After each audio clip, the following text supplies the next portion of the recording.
آسمانی نظاروں کے شوقین افراد ہو جائیں تیار، کیونکہ 7 اکتوبر کو سپر مون ظاہر ہونے جا رہا ہے، جس کا نظارہ پاکستان میں بھی کیا جا سکے گا۔ کہا یہ جاتا ہے کہ کالے جادو میں چاند کا بہت عمل دخل ہے، کیونکہ کالے جادو کے کچھ عمل ایسے ہیں جو چاند کی تاریخوں اور سمتوں پر مشتملی سے مشروط ہیں، اور کالے جادو کے عامل بھی اس چیز کا انتظار کرتے ہیں، کیونکہ کچھ عمل ایسے ہیں جو مذکورہ چاند ہونے کی صورت میں ہی ممکن ہیں۔ اس میں کتنی حقیقت ہے، کتنی سچائی ہے، آئیے جاننے کی کوشش کرتے ہیں۔ مذہبی اسکالر علامہ احسن اویس میرے ساتھ موجود ہیں، ان سے جاننے کی کوشش کرتے ہیں کہ اس میں کتنی حقیقت ہے۔ مجھے یہ بتائیے گا، کہا جاتا ہے کہ جادو میں چاند کا بہت عمل دخل ہوتا ہے، تو اس میں کتنی حقیقت ہے؟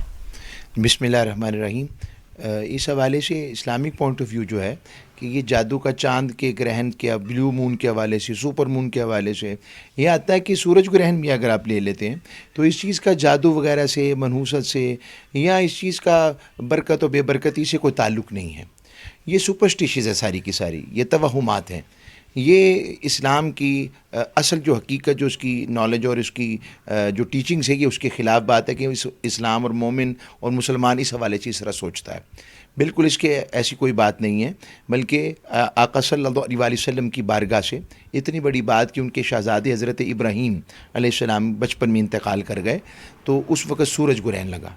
تو صحابہ کے اور عرب کے اندر یہ طریقہ کار تھا، وہ سمجھتے تھے جب کوئی بڑا بندہ دنیا سے جاتا ہے تو سورج گرہن یا چاند گرہن ہوتا ہے، تو یہ اسی صورت میں لگا ہے۔ تو اللہ رب العزت نے تاجدار کائنات صلی اللہ علیہ وسلم کو یہ بات خبر ہوئی، اور آقا صلی اللہ علیہ وسلم نے یہ بات بتائی کہ ایسا نہیں ہے، یہ اللہ کی نشانیوں میں سے ایک نشانی ہے۔ اسی طرح سپر مون بھی ایک اللہ کی نشانیوں میں سے نشانی ہے۔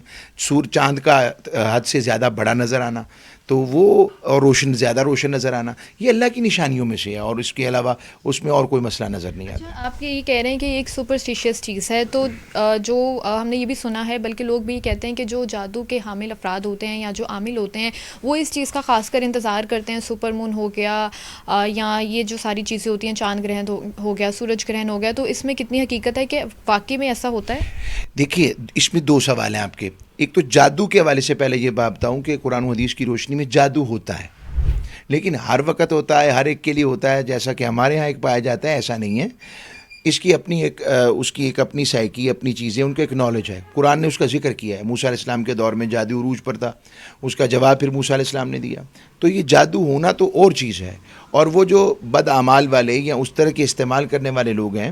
وہ ان چیزوں کی تلاش میں رہتے ہیں، اپنی مرضی کا طریقہ کار کو استعمال کرتے ہیں، وہ شیطانی قوتوں کے اعلی کار بن کر وہ مشرکین کی طرح شرک کو دعوت دیتے ہیں، اور شرک سے اور شیطان سے مدد طلب کرتے ہیں۔ یہ اللہ کی بارگاہ میں توحید کے بالکل خلاف اور برعکس چیز ہے، جو کہ درست نہیں ہے۔ ان کی حد تک وہ ممکن ہے کہ وہ اس انداز میں لیتے ہو، لیکن اسلام یہ نہیں بتاتا۔ جی بالکل، اسلام تو بالکل یہ چیزیں نہیں بتاتا، لیکن آپ کو پتہ ہے کہ ہمارے ہاں لوگوں کا یہ ایک بیلیف بن چکا ہے۔ تو آپ کیا سمجھتے ہیں، آپ کے پاس تو لوگ آتے بھی ہوں گے، کہ یہ جب ہوتا ہے تو یہ کس طرح سے ہوتا ہے؟ اور خاص کر جو ہماری خواتین ہیں، ہم نے یہ بھی دیکھا ہے کہ جو حاملہ خواتین ہوتی ہیں، جب بھی سپر مون ہوتا ہے یا چاند گرہن ہوتا ہے یا سورج گرہن ہوتا ہے، اس طرح کے جو بھی معاملات ہوتے ہیں، تو وہ دروازے کھڑکیاں مکمل طور پر بند کر دیتی ہیں کہ ان کی روشنی نہ پڑے یا وہ باہر نہ جائیں۔ تو اس میں ان کو کیا کرنا چاہیے؟ کیا واقعی خیال کرنا چاہیے، یا یہ بھی ایک صرف بلیو ہی ہے؟ جی، توبہ استغفار کی تو بات نماز استسقاء موجود ہے، اور یہ چاند گرہن اور سورج گرہن کے حوالے سے نمازیں موجود ہیں، استغفار کرنا چاہیے۔ مگر تاجدار کائنات صلی اللہ علیہ وسلم کی بارگاہ میں ان کی اولادیں ہوئیں، آقا صلی اللہ علیہ وسلم کے سامنے صحابہ اور حضور کی آل کی سیدہ کائنات کے شہزادے حضرت امام حسن حسین پیدا ہوئے، سیدہ زینب پیدا ہوئیں، مگر آپ نے کبھی ایسی بات اختیار نہیں کی ہے کہ سپر مون یا چاند گرہن یا سورج گرہن کے آنے کے اوپر کھڑکیاں دروازوں کی تعلیمات یوں کہ بند کر لیے جائیں۔ ایسا کوئی تصور قرآن و حدیث میں نہیں ہے۔ اس چیز سے ہمیں نکلنا چاہیے، اور ان چیزوں سے نکل کر ہی ہمیں اسلام کی اصل تعلیمات کی طرف آنا چاہیے، اور انشاءاللہ تعالی ان باتوں کا کم از کم خواتین پر کوئی اثر نہیں ہوتا۔ اچھا، یہ بھی کہا جاتا ہے کہ آپ صلی اللہ علیہ وآلہ وسلم پر بھی جادو ہوا، تو لوگ اس کو بھی اس سے تشبیہ دے دیتے ہیں کہ ان پر ہوا ہے تو مطلب ہم پر بھی اسی طرح سے ہوتا ہے۔ تو اس میں کیا کہنا چاہیں گے ان لوگوں جی، یہ بڑا ایک نازک مسئلہ ہے اور کریٹیکل کویشچن ہے۔ تاجدار کائنات صلی اللہ علیہ وسلم کے جادو ہونے اور نہ ہونے پر اس کے اوپر اسکالرز نے، محدثین نے، اور جتنے بھی انٹرپریٹر آف اسلام رہے ہیں، ان لوگوں نے اس کے اوپر کلام کرتے ہوئے کچھ تو اس کا انکار کرتے ہیں کہ حضور پر جادو نہیں ہوا، مگر کچھ لوگ کہتے ہیں کہ جادو کرنے کی کوشش کی گئی، اور آپ کے اس حوالے سے جس طرح تاجدار کائنات صلی اللہ علیہ وسلم نے احد کے میدان میں جنگ لڑی اور جنگ لڑتے ہوئے آقا صلی اللہ علیہ وسلم کے دندان مبارک کا کونا شہید ہوا، خون مبارک نکلا، تو اس کے کچھ اثرات ہونے کی کوشش ہوئی، اسی وجہ سے اللہ رب العزت نے سورہ فلق اور سورہ ناس اتاری تھی۔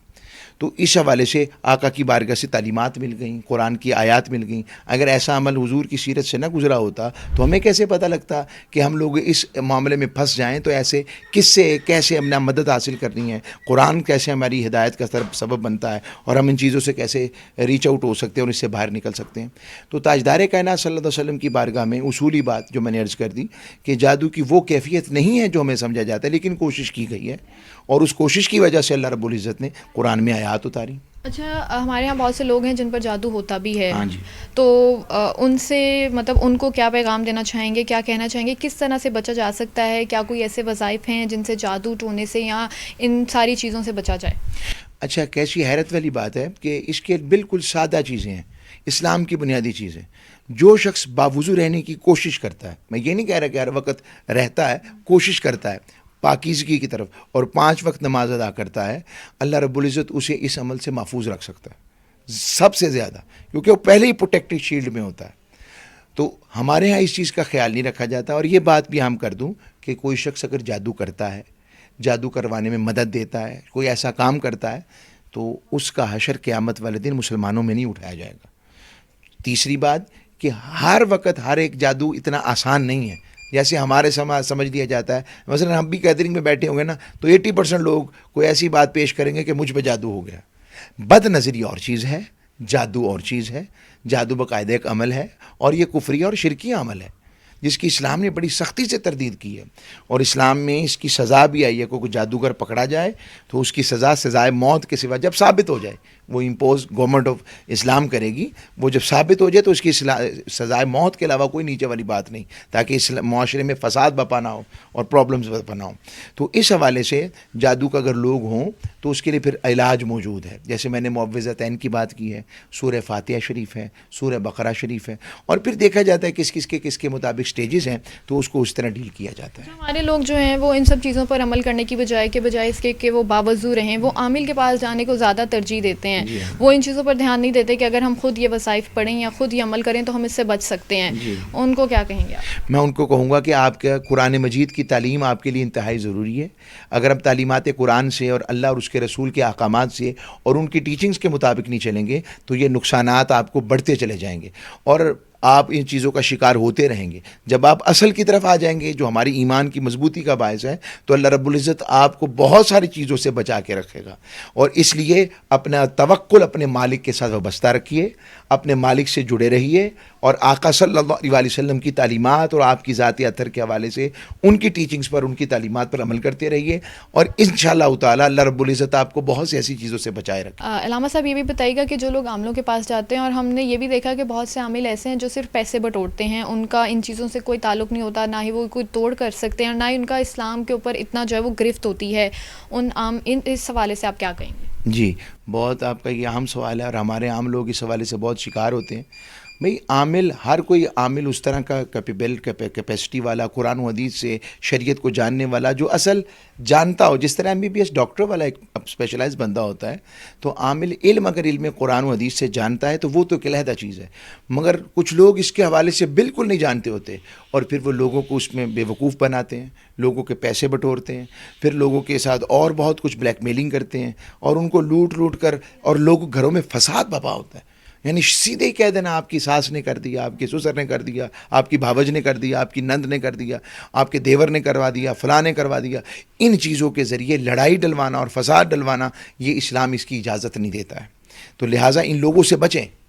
اور پھر یہ دین کے نام پہ لوگ بدنام ہوتے ہیں اور کیا جاتا ہے، پھر لوگ دین سے ہی متنفر ہو جاتے ہیں، اور پھر عاملوں کو کچھ لوگ ولی اللہ سمجھنے لگ پڑتے ہیں۔ سارے عامل ایسے نہیں، نہ ولی اللہ ہوتے ہیں، ولی ہونا اور چیز ہے، عامل ہونا اور چیز ہے۔ اس کا تصوف سے اس معاملات سے بالکل ڈفرنس اس طرح نہیں آتا، لیکن اللہ رب العزت نے کئی لوگ بڑے بڑے اچھے رکھے، وہ چیزیں پازیٹیو وے میں کرتے ہیں، لوگوں کو بتاتے ہیں، جب قرآن و حدیث کے حوالے سے بریف کرتے ہیں، انہیں علم دیتے ہیں، وظائف بتاتے ہیں، تو اللہ کرم بھی فرماتا ہے۔ یہ ایک علیحدہ چیز، مگر یہ کیس ٹو کیس ویری کرتا ہے، لیکن عمومی طور پر جو صورتحال ان عاملوں سے بچنا چاہیے۔ جی بالکل، علامہ صاحب نے بہت اچھے سے اس چیز پہ روشنی ڈالی ہے، اور جادو برحق ہے لیکن سپر مون سے اس کا کوئی تعلق نہیں ہے، لیکن پھر بھی جو لوگ اس چیز کے اوپر یقین رکھتے ہیں تو وہ اسلامی تعلیمات پر عمل پیرا ہو کر ان سب چیزوں سے بچ سکتے ہیں۔